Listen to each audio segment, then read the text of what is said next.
অন্যের জীবনটা এত সুন্দর আর আমার জীবনটা কেন এমন নয়, এই একটা প্রশ্ন আমরা হয়তো জীবনে কতবার নিজেকেই করেছি। হ্যালো এভরিওয়ান, আমি ঋতু। আমার নতুন আর একটি ভিডিওতে তোমাদের সবাইকে অনেক অনেক ওয়েলকাম জানাই।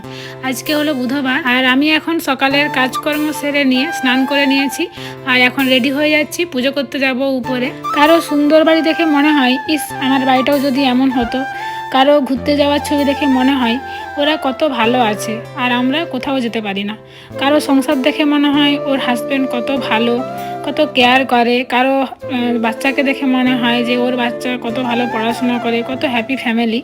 আর এভাবেই অন্যের জীবনের সঙ্গে নিজের জীবনটা তুলনা করতে করতে আমরা নিজের জীবনে থাকা ভালো জিনিসগুলোকে দেখতেই ভুলে যাই। আমরা যার জীবন দেখে আফসোস করছি তার জীবনেও এমন অনেক কিছু আছে যেগুলো নিয়ে সে হয়তো রাতে একা বসে কাঁদে।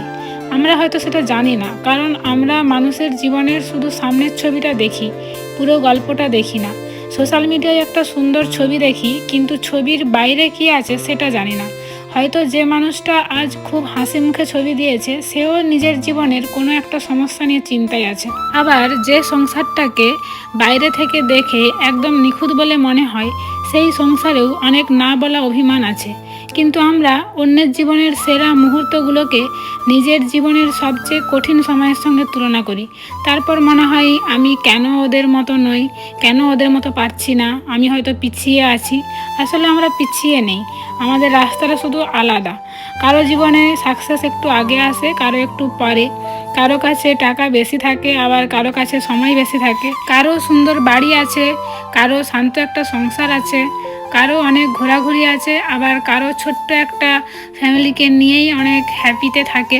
জীবনের সুখ সবার কাছে একরকম হয় না, কিন্তু তুলনা করতে করতে আমরা একটা ভুল করি যে আমরা যা পাই সেটার মূল্য ভুলে যাই, আর যা পাই না সেটার জন্য কষ্ট করতে থাকি। আমরা যদি একবার নিজের জীবনের দিকে একটু অন্যভাবে তাকিয়ে দেখি, যে মানুষগুলো আমাকে ভালোবাসে, আমাদের জীবনেও এমন অনেক সুন্দর মুহূর্ত আছে যেগুলো হয়তো আমরা প্রত্যেক দিন দেখতে দেখতে আর সেভাবে গুরুত্ব দিই না।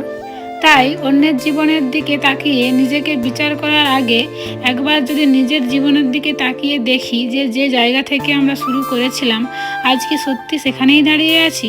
হয়তো অনেক কিছু পাওয়া হয়নি, তার মানে এটাও নয় যে কিছুই পাইনি। আমরা যে যার মতন করে এগিয়ে যাই, অন্যের জীবন দেখে আফসোস না করে নিজের জীবনটাকে একটু একটু করে সুন্দর করে গড়ে তোলাই হোক আমাদের লক্ষ্য। অন্যের মতো হতে হবে না, অন্যের মতো জীবনও চাই না। আমার যা আছে সেটাকেই ভালোবাসবো, আর যা নেই তার জন্য চেষ্টা করব, আর নিজের গতিতে সামনে এগিয়ে যাব। কারণ জীবন